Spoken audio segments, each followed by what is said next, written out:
Hi everyone, welcome back to the series of problem solving. And finally, we are here in this coding playground to implement all the approach that we have seen for finding a target sum in sorted array, right? So, uh, we would start with implementing this brute force approach. Okay, so I have already created. Uh, so, by the way, we would implement all the solutions in Java. So for those who don't know Java, there are nice video tutorials available out there on different platforms. I will give the links to some of them in description too. So yeah, so for implementing this brute force approach for finding a target sum in sorted array, I have already created one class, one file named bruteforce.java, and I have created a public class brute force, and I have imported this java.utils package so that I can use some of the utilities I want. Okay, now we have this public static void main, which would be the entry point of our program, and I have created one method that will take in two inputs.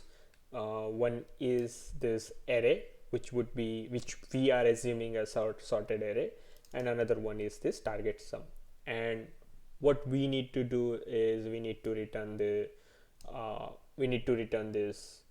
uh, array basically uh, of integers, which would be two, which would have two elements whose sum would be equal to target sum.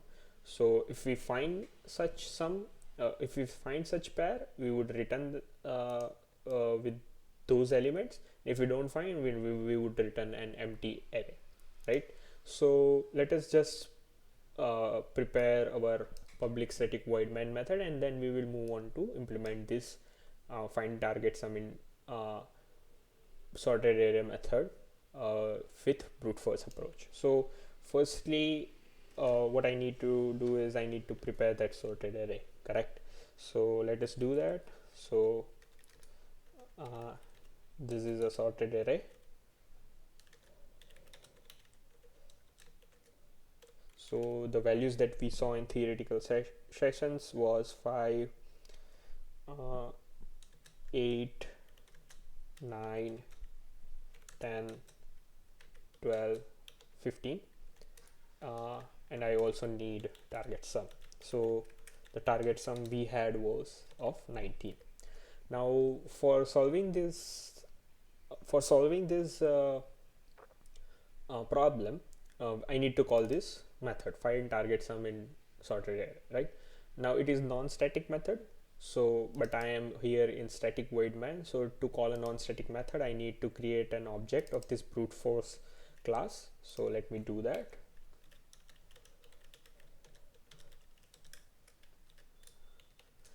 And then I can call this method on this object. uh, so solution dot find target sum in sorted array. I need to pass this array and target sum. Yeah, so what it would return is an array with the target sum. So let me store that in one result variable.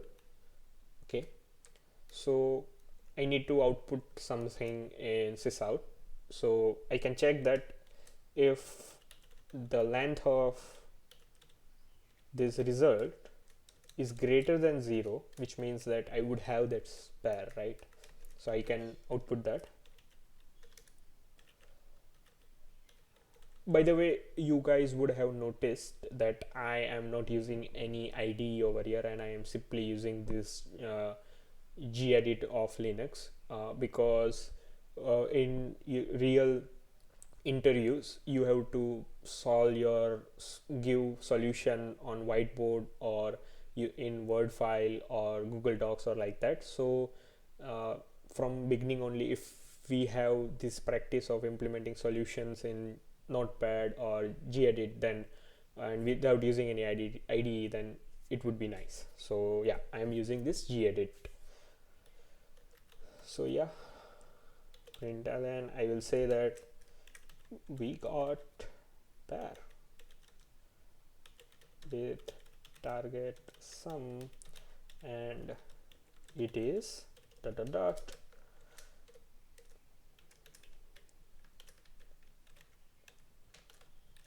and I can output that pair over here. So the first element in the pair would be at index 0, and the other one would be at index 1. Now else, that means that I don't have any such pair, right? Then I can say that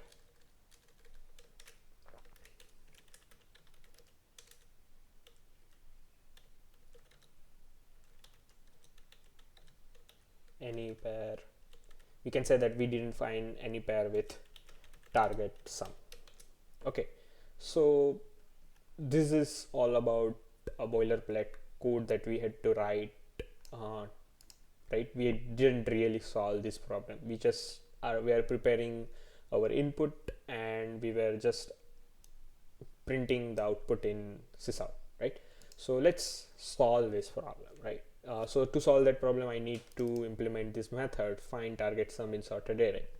Now we are implementing brute force approach, right? So we have an sorted array and we have a target sum. Now we don't care that array is sorted or not in this brute force approach. So what we do is basically we loop through. So just for an example, that I have this array over here.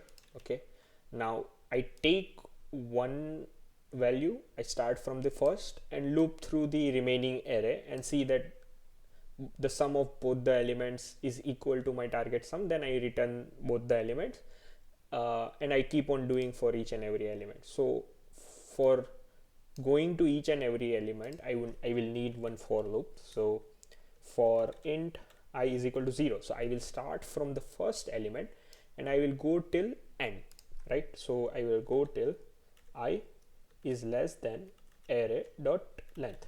So array dot length will give me the length size of the array. So I will start from the first and I will go till n.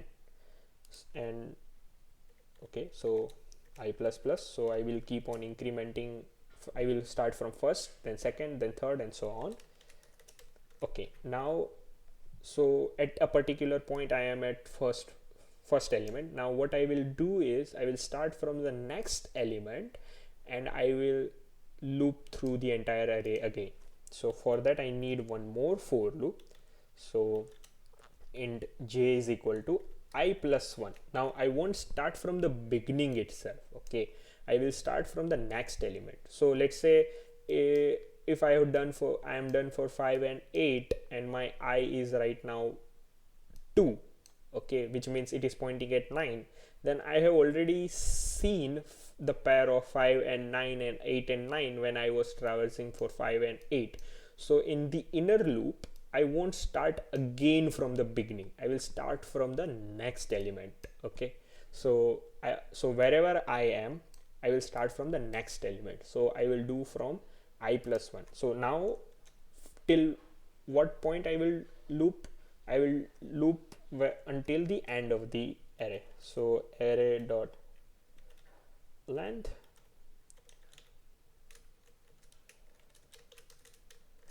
okay, now I will check that if array of I, which is the in outer loop, plus array of j is equals my target sum,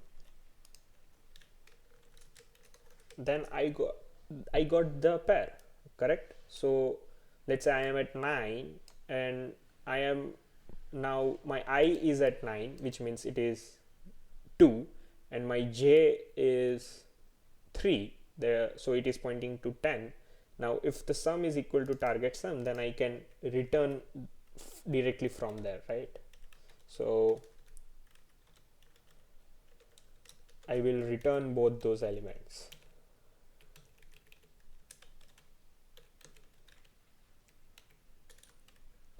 I hope I wrote correctly. Yeah, so I am returning array of I and array of j. So I will keep on doing that, and as soon as I find a pair whose sum is equal to target sum, I will return that. Now what will happen if I don't have any such pair? I will come out of both the for loops. So in that case, I need to return an empty array in that case. Yeah, so I'm doing that.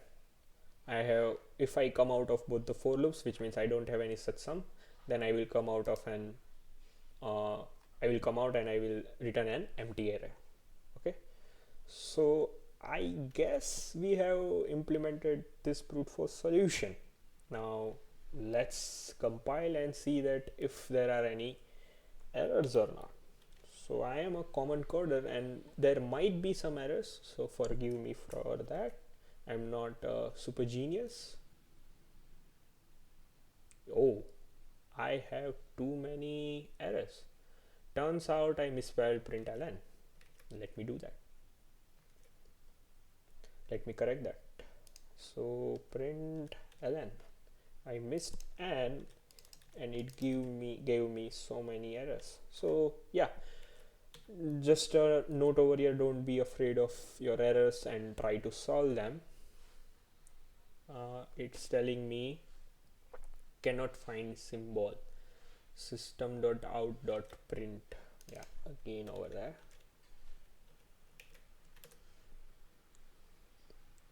Oh, thank God, finally we solved all the errors and we have compiled our Java file. So let's run that. Yeah, so for compiling I am using this Java C and giving the file name, that is bruteforce.java. Now to run that I need to run this public class, that is brute force. So if you see I have bruteforce.java, and as I was able to successfully compile, I have this bruteforce.class. Now to run that I need to run this Java brute force, and I should see the output. We got pair with target sum and it is 9 and 10, and grammatically grammar is not correct and they are right.